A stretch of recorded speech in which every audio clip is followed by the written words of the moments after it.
Hi there, this is Mohammad Misbahuddin, Assistant Professor, Mechanical Engineering Department, Lord's Institute of Engineering and Technology, Hyderabad. So I am going to perform the experiment on a spring. Generally we know that spring is having the many application. We are using the spring in case of our automobile suspension. We are using this spring in case of our trains suspension. And the next one, the application of the spring is we also observed in case of our watch, and also the next application of spring is we are using this spring in case of clutches, brakes. So these are the number of applications of the given spring. So first of all, while we are performing the experiment, the main aim of our experiment is to find out the stiffness and the rigidity for the given spring material. Okay, so we are using a spring. So there are the different types of spring. One is a closely coiled spring. So this type of spring is what? Helical spring. Here the springs are winded in a helical form, for which we are saying this is a helical spring. So in a helical spring, the springs may be closely coiled and the spring may be open coil spring. So we will see here what is the open coil spring. So open coil spring are the spring on which only the compressive load we can apply. We can apply compressive load. But in case of, so this compression spring we are using in our wrist watches, and same thing we are using in our suspension system, two-wheeler suspension, four-wheeler suspension. So here the load is acting in this way, means the load is acting in a opposite direction. We can say it is a compressive load is acting in this. So the next spring is a tensile spring. So this tensile spring we are using in case of weight measurement. So we are hanging a spring at some place, and then over the another end of the spring we are applying a load. So because of the load, what happens? We may get the extension of the given spring. So first, for performing this experiment, so we need the vernier caliper. By using the vernier caliper, we are going to find out the Y diameter. Next we are going to find out the outer diameter of the given spring coil, and also next thing is to calculate is inner diameter of the spring coil. So by using this vernier caliper, we are going to find out the diameter of the spring wire. Okay, so here the diameter of the spring wire we are getting 10 mm. Okay, the diameter of the spring is 10 mm. Same thing we are noted here, diameter of the spring is 10 mm. Next one is diameter of the coil. Here, so the outer diameter is nothing but the diameter of the coil. By using the vernier caliper, we are measuring the outer diameter, or we can say it is the coil diameter of the spring. So this coil diameter of the spring is equal to 40 mm. So same thing we have taken here, capital D is outer diameter of the coil, or we can say diameter of the coil, that is equal to 40 mm. Similarly, inside diameter we can calculate, as we know outer diameter we know, and we know the Y diameter. So we can calculate inner diameter, we can calculate by this formula, coil diameter, that is outer diameter minus 2D. Okay, so this minus D and 1D. So here totally 2D. So outer diameter minus 2D, we are getting the inner diameter. So the inner diameter of this coil is 20 mm. So we know outer diameter, that is coil diameter, is equal to 40 mm and inner diameter is 20 mm. Now in our formula we have to use the mean diameter. Mean diameter means this one. So outer diameter plus inner diameter by 2, or inner diameter plus D by 2 and D by 2. So then it will be D.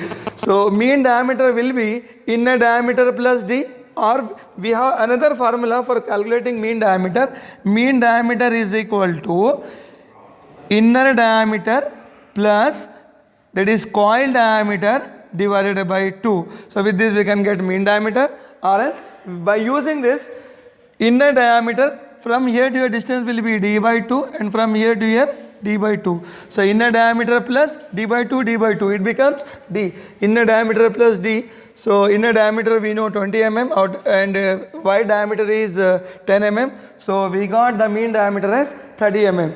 Here in this spring, the number of turns we will measure 1, 2, 3, 4, 5, 6, 7, 8, 9, 10, 11, 12, 13. So number of turns are 13 in this. So same thing we will note down here. Number of turns observed on this spring are 13.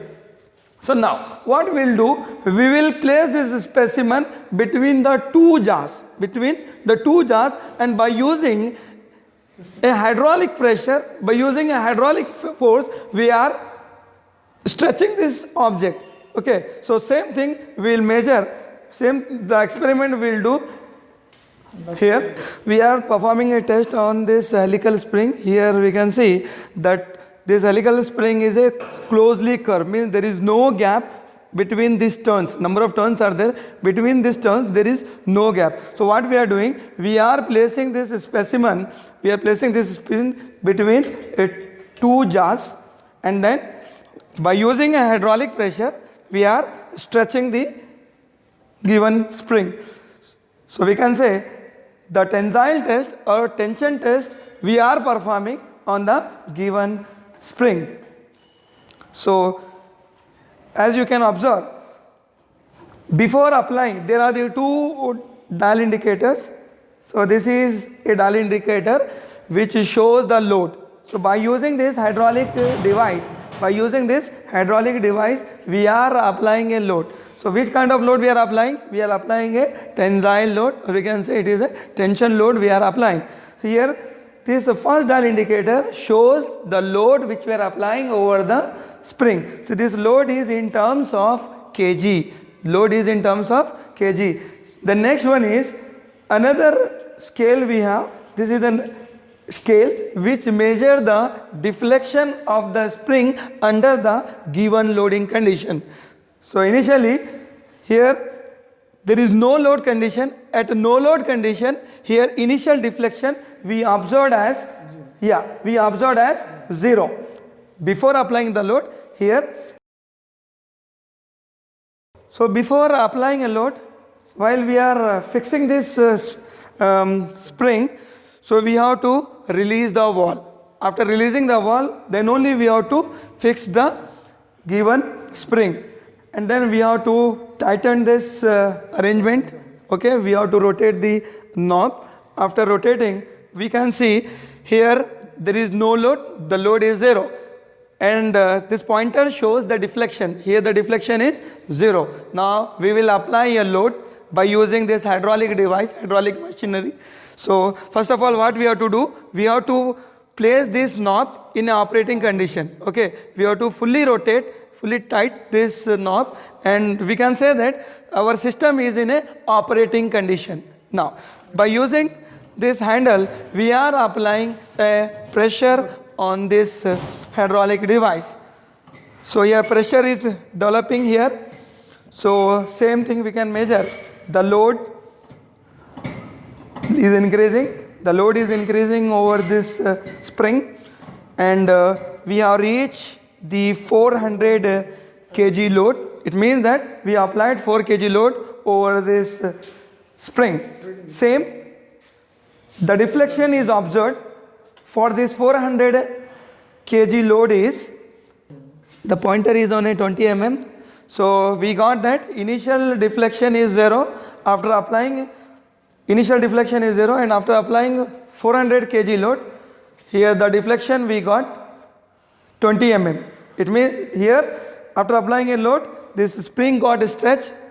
We can say the spring is subjected to a tensile load. Tensile load we applied 400 kg, and corresponding deflection we got 20 mm. So here the load we applied 400 kg. So we'll convert this in terms of Newton. So W load is equal to mass. Already we know mass is 400 kg into G. Mass into G, then it becomes weight. 400 into 9.81. So we are getting 3924 newtons. So initial deflection means before applying a load, initial deflection we got 0. And after applying 400 kg load, we got the deflection 20 mm. Therefore, the net deflection we got final deflection minus initial deflection. So 20 minus of 0. So therefore, net deflection is equal to 20 mm. Okay. So the main aim of our experiment is to find the stiffness and modulus of rigidity. For finding the stiffness, we have the formula K is equal to load by deflection. How much load we applied and how much deflection we got. So here the load is 3924. 3924. Okay. And delta is a net deflection. We got 20 mm. Therefore, 3924 divided by 20. 196.2. Okay, we got here the stiffness is in terms of Newton per mm.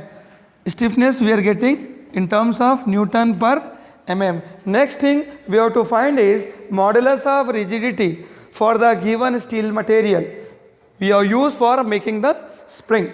G is equal to 8W dm cube into n by pi into d to the power of 4. So 8 is the constant as it is we are taking. W is a load 3924 as it is we are placing. Mean diameter is 30 to the power of 3 into n. N is the number of turns that 13 divided by delta is what net deflection 20 and d is what coil diameter. So coil diameter we are taking as 40 to the power of 4. After solving this we are getting the answer 215.206 Newton per mm square. So this is a modulus of rigidity for the given material. Same thing we will note down. So the load is 3924. While we are doing the experiment, when we are applied this 3924 load, initially the load deflection was 0. After applying this 3924 load, we got the final deflection as 20 mm. So the net deflection is 20 minus 0, that is 20 mm. K is a stiffness. We got K is equal to 196.2. Similarly, we got the value for G 215.206. 215.206. So with this we have concluded our problem.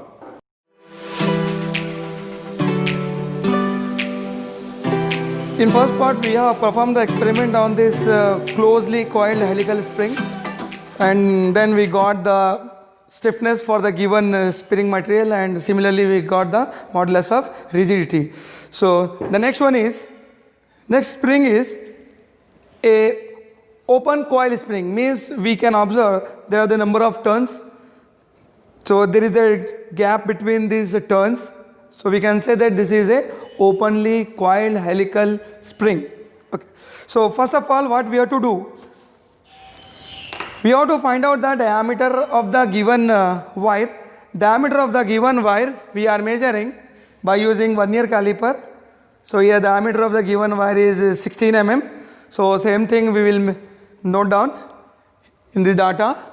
So the diameter of the given spring wire is 16 mm. Similarly, diameter of spring coil.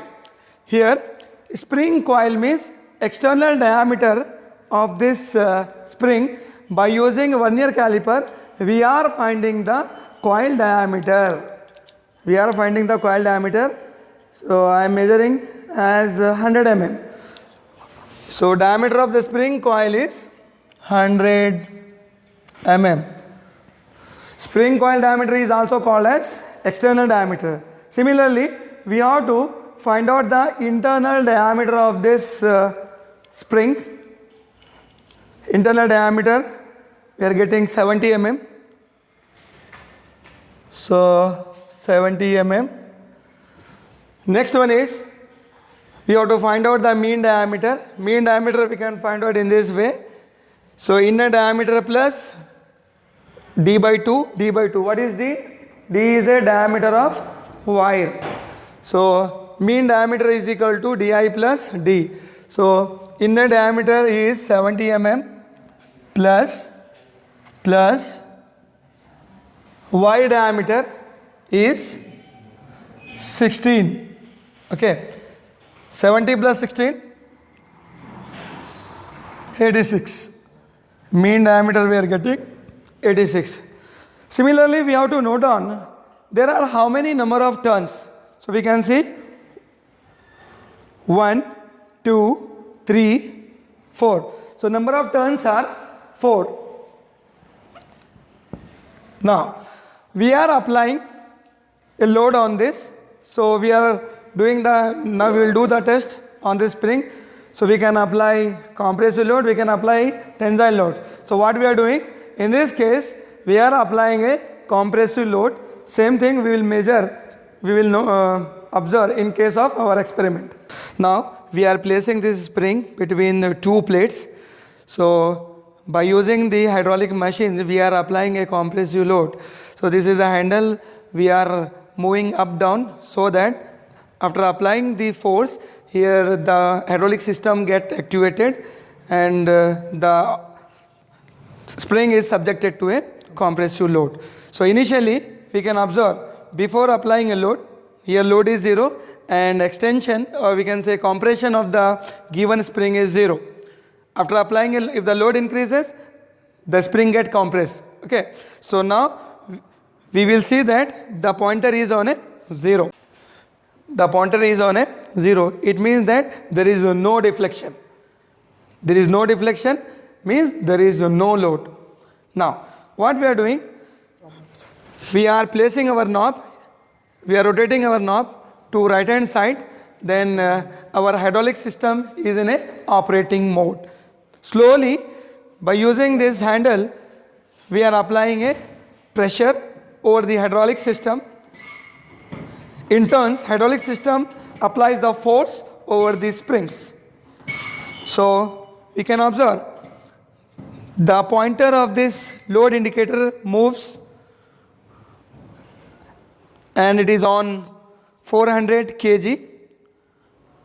So this indicator, this dial is in terms of kg and the pointer is on 400 kg. For this 400 kg, the corresponding deformation we observed as 19 mm. Okay. So initial deflection was 0 and after applying a load, deflection we got 19 mm. Okay. So the load we have applied is 400 kg. Now we'll convert in terms of Newton. 400 into 9.81. So the load is 3924. So before applying 400 kg load, here the deflection was 0, means there is no load. After applying 3924 Newton load, here deflection we got 19 mm. Deflection we got 19 mm. So what is the net deflection? Final deflection minus initial deflection. So final deflection is 19 minus initial deflection is 0. So 19 minus of 0, 19. It is in terms of mm. Next, the main aim of our experiment is to find out the stiffness. So stiffness is denoted by K. For finding the stiffness, we have the formula load by deflection. So we know that the load we have applied is 400 kg, that is in terms of Newton 3924. So we'll write down 3924 and the net deflection. So we got the net deflection, that is deflection, final deflection minus initial deflection. Initial deflection means what? Before applying the load, here deflection was 0. Now after applying a 400 kg load, we got the deflection of 19 mm. Okay, so final deflection minus initial deflection we got 19.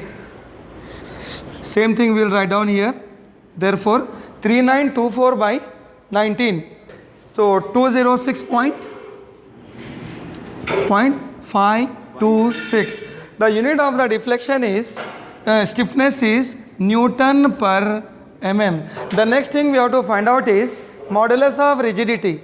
We know the formula for finding the modulus of rigidity for the given spring is 8W c cube. So where C is what? Spring index. C is what? Spring index. So C we can calculate. Therefore C is equal to, it can be calculated by formula mean diameter by wide diameter. Therefore mean diameter we got 86. Mean diameter we got 86 divided by wide diameter. It is given 16 mm. Therefore, so spring index we are getting 5.375. Yeah, 5.375. So index means there is no unit. Okay. Similarly, we have to substitute this C value in this formula for getting the value of G. Therefore, G is equal to 8 into W, 8 into load. 8 is a constant load. We got 3924 into N, number of turns in a given spring. Number of turns are how much? So number of turns are 4 into spring index. Just now we got 5.375. 5.375. C cube means 5.375 cube divided by delta, net deflection into wide diameter. Net deflection is how much? 19 mm into wide diameter. How much? 16. So modulus of rigidity we are getting 64,141. 64,141. Okay, in terms of Newton per mm square. So finally, we'll substitute the values for the given load. K is equal to stiffness. So what is the first load? 3924. Before applying the load, here deflection was 0.